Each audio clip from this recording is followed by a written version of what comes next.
Hello and welcome back to the Carpenter's Mark. Today we're going to be having a look at how to mark out and manufacture a simple half lap joint. This is a great joint to start off with as it uses some basic hand tools and some basic skills that you can easily master in an afternoon with some care and attention. So if this is something you're interested in learning, please stick around and let's get building. So let's have a quick look or a closer look at what a half lap joint actually is. So a half lap joint is basically the same thickness of material cut at the same thickness halfway. So half the thickness of this material and half the thickness of this material. So that means when they join up, the surface is nice and flat on both sides. That's essentially what a half lap is. It's just two pieces of material cut to half the depth of each and then they join up nice and neat. So again, as we've mentioned previously, if you're a bench joiner, you might be making a nice little panel door on a thinner stock material, struggling to maybe fit a mortise and tenon on there or a bridle joint, so you might resort to a half lap joint. It form a nice 90-degree corner, but obviously it'd be on a lot thinner material. This case we're using a bit of 2x2. This is more representative of a wall plate. So on a wall plate we use the half lap joint in 2 points, obviously on the corners to go 90 degrees and also to extend the length. Our timbers come in set length. If it's a particularly long run we might need to extend it. We will use a half lap joint to extend them pieces of timber, so that means it's one continuous piece. If we go around the corner, again, it follows around the corner and keeps the timber a nice size. The idea is it's a solid joint compared to just buttoning them up and having a gap. So to create this joint, we're going to need some basic hand tools. Starting off with the most basic is going to be a nice pencil. Nice sharp pencil, you can't go wrong. It makes life so much easier. Nice, clear, thin lines. Next, a decent tape measure. Again, this is just to get our marks out on the timber and measure it accurately. Moving on, we're going to go to a nice combi square. In this case, I've got a nice smaller one because we're not working on anything too big. Moving on, we're going to use a marking gauge. So this is similar, obviously, some marking gauges come as a mortise gauge, a combination. So you'll have 2 pins on one side and a singular pin on the other. This case, this is just purely for marking out, marking one line, not mortises. A nice tenon saw, again, doesn't have to be fancy, just a throwaway tenon saw will do. It's more about the technique and having a nice sharp blade than what it is the expense of the tool. And then lastly, just a nice chisel, nice sharp chisel, just to clean up any cuts that we might make. So the first thing we need to do is actually decide which is going to be our face side and face edge. So that's basically our 2 nicest faces. So we're going to have a look at the timber and straight away you can see this mark, this sap mark that runs right up the middle of the timber. We're not really going to want that on show unless we're some kind of fancy designer. What we're going to be looking for is the sides that have really few blemishes, if none at all. So in this piece, we've only got one side really that we don't want to use. So we're going to pick from either this one and that one, or that one and that one. So again, face side, face edge. All I'm going to do is just replicate it with a nice little mark to say that's going to be my face side and face edge. Onto our other piece, as we can see, we've got a lot more blemishes in this piece. So we've got some knots again, some sap, as well as more knots. So really on every face there's kind of a blemish. But what we're going to look for is one with the least amount of blemishes. So if I look at this one, this particular knot looks like it might be a bit, well, it is dead and it might start to fall out. So we're going to use this face and this side here. And that's a simple way of choosing our face side, face edge. So now we know we've got our face side and face edge. They're the faces that we're always going to reference off. We don't start referencing off a different face. We always reference off them faces. That allows our marking out to be a lot more accurate, and it allows our cutting as well to translate and follow through as accurate. So first thing I'm going to do is get a measurement on the thickness of this timber. Now this is from the same length, so it should be pretty consistent. There might be the odd variation, but if you're using 2 different types of timber, definitely make sure it's the same thickness or you'll compensate for that. So we're going to measure this and it comes in at 45 millimeters. So What we're going to do is we're going to take our marking gauge and we're going to set that to 45. This is preset, but it's nice and simple to set. So you have a knob that you twist and that allows it to slide up and down. And all we're going to do is we're going to tighten that knob up a bit so there's a little bit of friction. We're going to take our tape measure, hold it on, and obviously 45, half of that is 22.5 millimeters. So we're going to mark it and we're going to find roughly the 22.5 millimeter mark, and we're going to nip it down, not too much, just enough to hold it in place. The next thing we're going to do is we're going to look at a piece of our timber and we're going to put a little pinprick mark on the timber from one edge, just like so. And then we're going to flip the marking gauge over and then again put another mark. Now it's hard to see, but there's two dots and there's a slight variation in them distances. So we could go back and mess about with the tape measure, but instead, because we haven't tightened it all the way down, if we just give it a little tap, might take a couple. That's it. So I've gone a little bit too much. I'm going to go back, and all I'm trying to do is find the center of those 2 points. Next thing we're going to do, we're going to mark back from our timber 45 millimeters because we know that's the thickness. This piece of timber is eventually going to sit on, just like we've done with the other piece. It's going to sit on like that. So we need to mark back.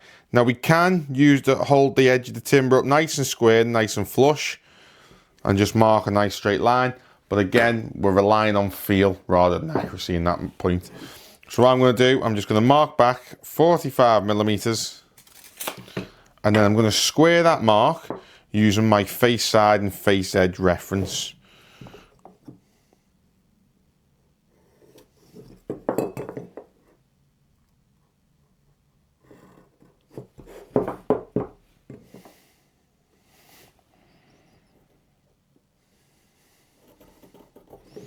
So now you can see we have a nice full line across the face, and then just down the sides I've gone a little over halfway on both sides. Always referencing from the face side or the face edge. Next we're going to use our marking gauge. Now marking gauge is brilliant, but if you try and do too much at once, I always find it can either wander off and follow the grain. So I like to do it in a step of 3 gentle passes, each time getting a little bit harder just to do our groove. It doesn't really take much at all. So it's a case of putting it on the mark and pulling away from yourself. Again, 2 and 1 more, just to clear it all out. 3. Now what we're focusing on when we're using the marking gauge is that the gap between our fence, which is this reference point, and the timber is tight. We don't want anything like that, no gaps. We want it nice and tight, and we're going to nicely pull it away nice and gentle. When we're working on the end grain, it's a lot tougher, and what we want to avoid is going all the way across in one go. For the reason is, if that catches, it can split the timber and create a bit of tear out. So what I'm going to do, I'm going to go about 2/3 of the way, same process. I'm just going to do 1, 2, and 3, and then I'm going to come back from the other side and finish that off. 1, 2, and 3. And then lastly, I'm going to mark this face. 1, 2, 3. Now usually you'd want to do it on a nice flat surface, but because the way in which I'm doing it, where I'm only doing 3 light passes rather than 1 really deep pass, I'm not having to struggle. It's nice and easy. And then the last thing we want to do is just take our pencil and just draw it down, just so we can clearly highlight all them marks. So I'm going to go ahead now and do the same, exactly the same process on this piece.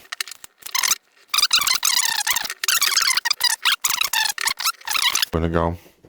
The next step we want to do is mark our timber so that we know which piece we're going to clear out. And we're going to do that easily just by doing some nice diagonal lines on all them faces that are going to be getting removed. Again,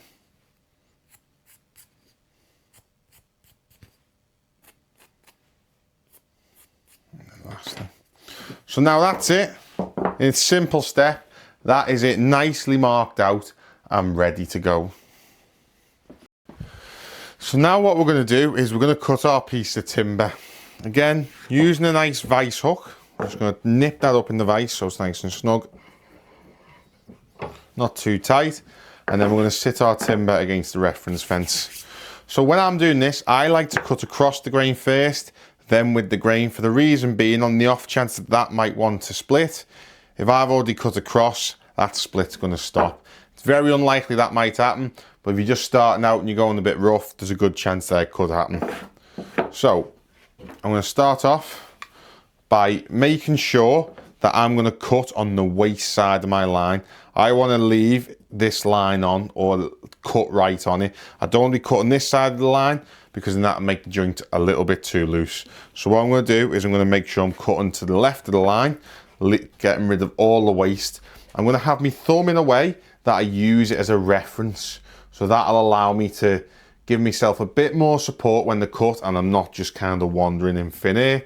And then the last little tip is to start on an angle and then flatten the saw out. Couple of back strokes and then go for it. So again, nice good grip, nice good stance. Start the cut nice and gentle, using the thumb as support. And we're just going to start the cut, making sure we're going to follow our line. Periodically, I'm going to stop and make sure I'm following the line on the back, and then carry on. As I get close to this bottom line, I'm going to stop and make sure I'm not going too far, just on this back edge. That seems about it. A little touch more. Bingo. And what we're going to do, while I've got the bench hook in place, I'm going to then cut the other piece in the same manner.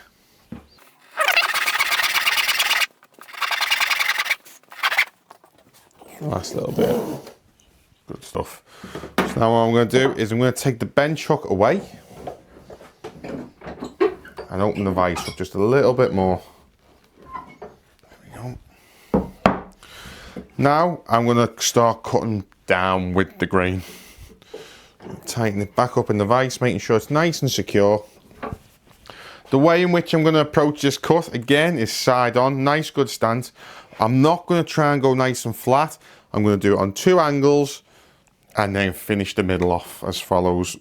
Doing the same thing, checking to see that I'm still on the line. It's easier to make adjustments as you go than once you get to the end, you've cut it and there's not enough material.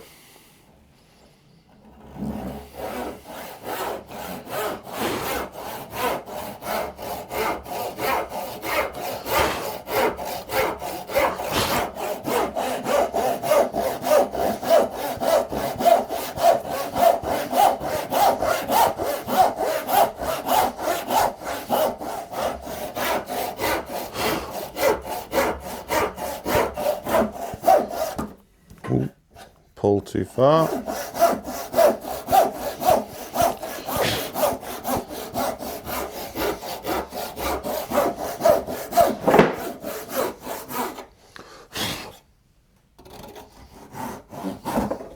Just like that. That's now fell off. And again, we're going to swap and do the exact same with our other piece.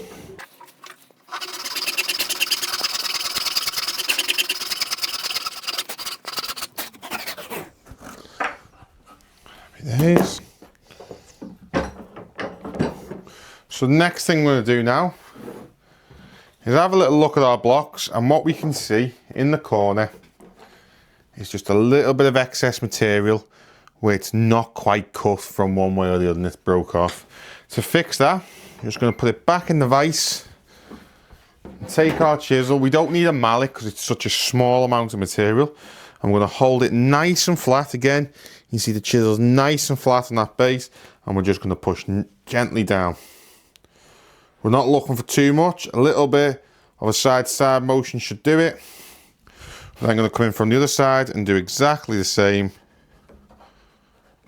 And then that should hopefully clear all that material away.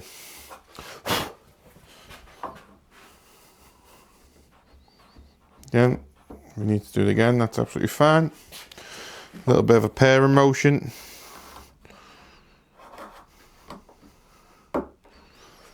That's all cleared away on that piece.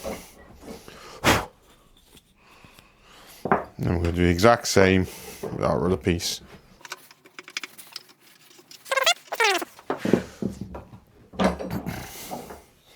And then we're going to test fit the joint, and hopefully we should have a nice snug fit.